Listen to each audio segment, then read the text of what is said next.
যুব নেতা মাওলানা মোহাম্মদ নেসারউদ্দিন।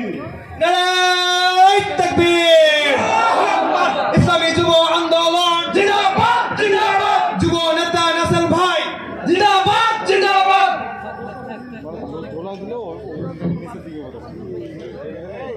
নাহমাদুহু ওয়া নুসাল্লি আলা রাসূলিহিল কারীম, আম্মা বাদ।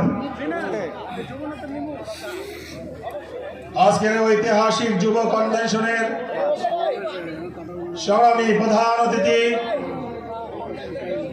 এদেশের লক্ষ কোটি তাওহীদি জনতার প্রাণ প্রিয় ধর্মীয় আধ্যাত্মিক নেতা, আপসহীন সংগ্রামী জননেতা হযরত পীর সাহেব হুজুর চরমনাই মঞ্চে উপবিষ্ট আছেন। ইসলামী আন্দোলন বাংলাদেশের সংগ্রামী প্রেসিডিয়াম সদস্য অধ্যক্ষ মাওলানা সৈয়দ মোসাদ্দেক বিল্লাল মাদানী, সংগ্রামী সিনিয়র নায়েবে আমির মুফতি সৈয়দ মোহাম্মদ ফয়জুল করিম শাইখে চরমনাই সহ জাতীয় নেতৃবৃন্দ, সারা বাংলাদেশ থেকে আগত আমার সহযোদ্ধা ভাইরা, আজ থেকে ৮ বছর আগে মোহতারাম আমির যেদিন ইসলামী যুব আন্দোলনের আনুষ্ঠানিক ঘোষণা দিয়েছিলেন,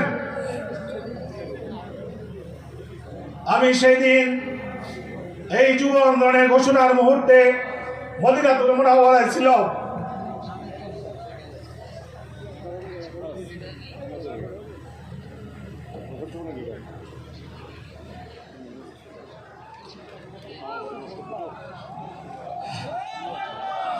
আল্লাহু আকবার। দীর্ঘ ৮ বছর আগে যে আস্থা এবং বিশ্বাস রেখে মোহতারাম আমির আমাদেরকে যুব আন্দোলনের দায়িত্ব অর্পণ করেছিলেন, আমি আমার সহযোদ্ধা ভাইদেরকে সাথে নিয়ে চেষ্টা করেছি সেই দায়িত্ব যথাসাধ্য অঞ্জাম দেওয়ার। আজকে ইসলামী যুব আন্দোলন আমরা দৃঢ়ভাবে বলতে পারি বাংলাদেশের মধ্যে একটি অন্যতম বৃহৎ যুব সংগঠনে পরিণত হয়েছে।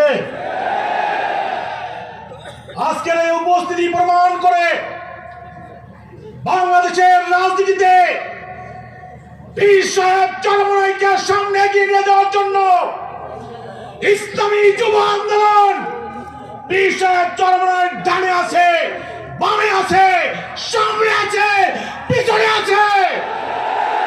মোহতারাম আমিরকে আশ্বস্ত করতে চাই, বীর দর্পে সামনে এগিয়ে যাবেন। আপনার এই আবু বকর, আপনার এই ওমর, ওসমান, আলিয়া আল্লাহর রাহে আপনার নির্দেশে জীবন দেওয়ার জন্য সদা প্রস্তুত আছে। সংগ্রামী বন্ধুগণ, আমরা নিয়মতান্ত্রিক সাংগঠনিক কর্মকাণ্ড পরিচালনার মাধ্যমে আপনাদেরকে সাথে নিয়ে ইসলামী যুব আন্দোলনের কার্যক্রমকে জেলা থেকে থানা, থানা থেকে ইউনিয়ন, ইউনিয়ন থেকে ওয়ার্ড পর্যন্ত ছড়িয়ে দিতে চেষ্টা করেছি। আমাদের যা কিছু সফলতা, এর সম্পূর্ণ কৃতিত্ব আপনাদের। আমরা কেন্দ্র থেকে যত উচ্চ আওয়াজে নারায়ে তাকবীর বলি, প্রতি উত্তরে আপনারা যদি আল্লাহু আকবার না বলতেন, আমাদের এই নারায়ে তাকবীরের আওয়াজ জাতির কর্ণকুহরে পৌঁছাতো না। এই কারণে আজকে এই সমাবেশে উপস্থিত আমার প্রত্যেকটি সহযোদ্ধার কাছে আমি আন্তরিক কৃতজ্ঞতা জ্ঞাপন করছি। সংগ্রামী বন্ধুগণ, প্রতিষ্ঠার পর থেকে ইসলামী যুব আন্দোলন বাংলাদেশ, ইসলামী আন্দোলন বাংলাদেশের একটি অন্যতম সহযোগী সংগঠন হিসাবে অর্পিত দায়িত্ব পালনে সব সময় সচেতন ছিল, সচেষ্ট ছিল। রাজপথের আন্দোলন সংগ্রামে, বিশেষ করে 24-এর গণ অভ্যুত্থানে এই সাহসী যোদ্ধারা যেই ভূমিকা রেখেছে, এই জাতি দীর্ঘদিন তা মনে রাখতে বাধ্য হবে। গত 18 জুলাই আমার মোহতারাম আমির রাজপথে দাঁড়িয়ে যেদিন ঘোষণা করেছিলেন, এই অবিচার আমার সন্তানের মুখে গুলি চালানোর অধিকার তোকে কে দিয়েছে? ঠিক তার পরের দিন ছিল ইসলামী যুব আন্দোলনের প্রতিষ্ঠা বার্ষিকী সমাবেশ। আমরা এই প্রতিষ্ঠা বার্ষিকী সমাবেশের নামকরণ পরিবর্তন করে তৎকালীন স্বৈরাচার বিরোধী আন্দোলনের অংশ হিসাবে বিক্ষোভ মিছিলের কর্মসূচি ঘোষণা করেছিলাম। এই পেটুয়া বাহিনী সেদিন ইসলামী যুব আন্দোলনের মিছিলের উপর গুলি চালিয়ে আমার ভাইদেরকে রক্তাক্ত করেছিল। আমরা শপথ দিয়েছিলাম এই রক্তের বদলা না নিয়ে আমরা ঘরে ফিরব না। বিশ্বের জন্মনাই শাহেখের জন্মনাইয়ের বলিষ্ঠ নেতৃত্বে আমরা এই জালিমকে উৎখাত করে ঘরে ফিরেছি আলহামদুলিল্লাহ। সোনালী বন্ধুগণ, মনে রাখতে হবে আমাদের শাহেখ মোর্শেদ রহমতুল্লাহ আলাইহি, সৈয়দ ফজলুল করিম রহমতুল্লাহ আলাইহি ইসলামী আন্দোলন বাংলাদেশ নামের একটি অঙ্কুর বপন করে গিয়েছিলেন। আজকে সেই অঙ্কুর একটি বৃহৎ গাছে পরিণত হয়েছে। আজকে এই গাছের ফল দেওয়ার সময় এসেছে। সময়কে ধারণ করে যদি আমরা ফসল ঘরে তুলতে ব্যর্থ হই, এই ব্যর্থতার গ্লানি বহন করতে হবে আমাদেরকে বহুদিন পর্যন্ত। আগামী জাতীয় নির্বাচন ইসলামী আন্দোলন বাংলাদেশের জন্য, এদেশবাসীর জন্য অত্যন্ত গুরুত্বপূর্ণ।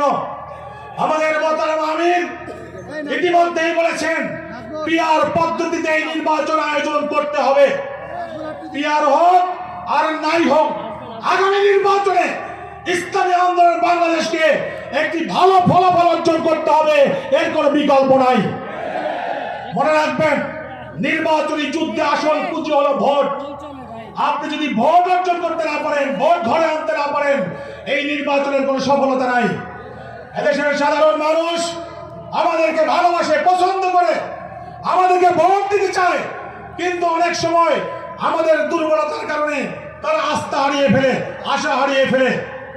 নির্বাচনী যুদ্ধে যদি জয়লাভ করতে হয়, কেন্দ্রভিত্তিক শক্তি বৃদ্ধির কোনো বিকল্প নাই। এজন্য এবারে এই জাতীয় কনভেনশন একটি বিশেষ টার্গেটকে সামনে রেখে আয়োজন করা হয়েছে। আমরা এই কনভেনশনে বাংলাদেশের প্রত্যেকটি ওয়ার্ড শাখা থেকে 5 জন ভাইকে ঢাকায় ডেকে নিয়ে এনেছি। আজকে মোহতারাম আমির আগামী নির্বাচনকে সামনে রেখে এখানে রোডম্যাপ ঘোষণা করবেন, কর্মসূচি ঘোষণা করবেন। যেই কর্মসূচি তিনি দিবেন, এই কর্মসূচি নিয়ে নিজ নিজ এলাকায় গিয়ে আগামী নির্বাচনে আমার ভোট কেন্দ্রে যাতে আমার চাইতে আধিপত্য বেশি বিস্তার করতে না পারে, আমার চেয়ে বেশি শক্তি অর্জন করতে না পারে, আমার চেয়ে বেশি ভোট অর্জন করতে না পারে, সেই টার্গেট নিয়ে আমাদেরকে কাজ করতে হবে। আগামী নির্বাচনে আমার ভোট কেড়ে নেওয়া তো দূরের কথা, আমার ভোটের দিকে যদি কেউ তাকায় ওর চোখ সাথে থাকবে না, সেই পরিবেশ ইসলামী যুব আন্দোলনকে তৈরি করতে হবে। আমরা বহু বৈষম্যের শিকার হয়েছি, আমরা বহু নির্যাতন নিপীড়নের শিকার হয়েছি। মনে রাখবেন, এখন আমাদের কোমর সোজা করে দাঁড়ানোর সময় এসেছে। আমরা যদি কোমর সোজা করে দাঁড়াতে পারি, ওই বস্তুবাদী রাজনৈতিক শক্তিগুলো আমাদের মোকাবেলায় কখনো টিকবে না ইনশাআল্লাহ। কারণ যেই শক্তি, যেই জাতি জীবন দেওয়ার জন্য সদা প্রস্তুত থাকে, ওই শক্তিকে মোকাবেলা করতে পারে এমন শক্তি পৃথিবীর বুকে নাই। আর আমাদের দীপ্ত শপথ হলো হয়তো শাহাদাত, নয়তো ইসলামী হুকুমত, এর বাহিরে আমরা অন্য কোনো পথ চিনি না। আমরা আল্লাহর রাহে জীবন উৎসর্গ করার জন্যই সদা প্রস্তুত থাকি। সুতরাং বন্ধুগণ, আজকের এই জাতীয় যুব কনভেনশন থেকে মোহতারাম আমির, মোহতারাম সিনিয়র নায়েবে আমির সহ নেতৃবৃন্দ নির্বাচন কেন্দ্রিক যে টার্গেট আমাদেরকে দিবেন, সেই টার্গেট নিয়ে প্রত্যেক ভাই এলাকায় গিয়ে আমরা সাংগঠনিক মজবুতি অর্জনের মাধ্যমে আগামী নির্বাচনে সকল রাজনৈতিক শক্তিগুলোকে চ্যালেঞ্জ ছুড়ে দেওয়ার জন্য একটা পরিবেশ সৃষ্টি করতে পারবো ইনশাআল্লাহ। আমরা বিশ্বের চরমকে আশ্বস্ত করতে চাই, আপনি সামনে এগিয়ে যান, আপনি কর্মসূচি দিন। ইসলামী যুব আন্দোলন আপনার কর্মসূচি বাস্তবায়নের জন্য সদা সর্বদা উন্মুখ হয়ে থাকে। 24-এর গণ অভ্যুত্থানে আপনি তার বাস্তব নমুনাও দেখেছেন। সংগ্রামী বন্ধুগণ, আজকের এই জাতীয় যুব কনভেনশন থেকে ইসলামী যুব আন্দোলন বাংলাদেশের প্রত্যেকটি সহযোদ্ধা ভাইদেরকে আহ্বান জানাতে চাই, মনে রাখবেন সংগঠনের কাজ আমরা ইমানি দায়িত্ব মনে করি। আমরা সংগঠনের জন্য প্রতিটি কদম ফেলি আল্লাহর সন্তুষ্টির জন্য। সুতরাং যে কাজ আল্লাহর সন্তুষ্টির জন্য হয় সেই কাজ থেকে নীরব থাকার কোনো সুযোগ নাই। এজন্য ইসলামী যুব আন্দোলন বাংলাদেশ আপনাদেরকে যখন যে দায়িত্ব অর্পণ করবে সেই দায়িত্ব পালনের জন্য আমরা সদা প্রস্তুত থাকবো ইনশাআল্লাহ। আগামী দিনের রাজপথের আন্দোলন সংগ্রামে আপনাদের সাথে আবারও দেখা হবে ইনশাআল্লাহ। আজকে এখানে এই কনভেনশনের মাধ্যমে নতুন কমিটি মোতারাম আমির ঘোষণা করবেন। আজকে এটাই হয়তো আপনাদেরকে সাথে নিয়ে ইসলামী যুব আন্দোলনের প্ল্যাটফর্মে আমার শেষ বক্তব্য। সুতরাং এই শেষ মুহূর্তে আপনাদের কাছে শুধু একটাই অনুরোধ, দীর্ঘ 8 বছরের এই পথ চলায় যদি আমি কখনো আপনাদের সাথে আপনাদের অসন্তুষ্টির কারণ হয়ে থাকি, নিজ গুণে আমার প্রাণ আপনাকে ক্ষমা করে দিবেন। ইনশাআল্লাহ রাজপথে দেখা হবে, স্লোগানে কথা হবে। আলবিদা ইসলামী যুব আন্দোলন বাংলাদেশ।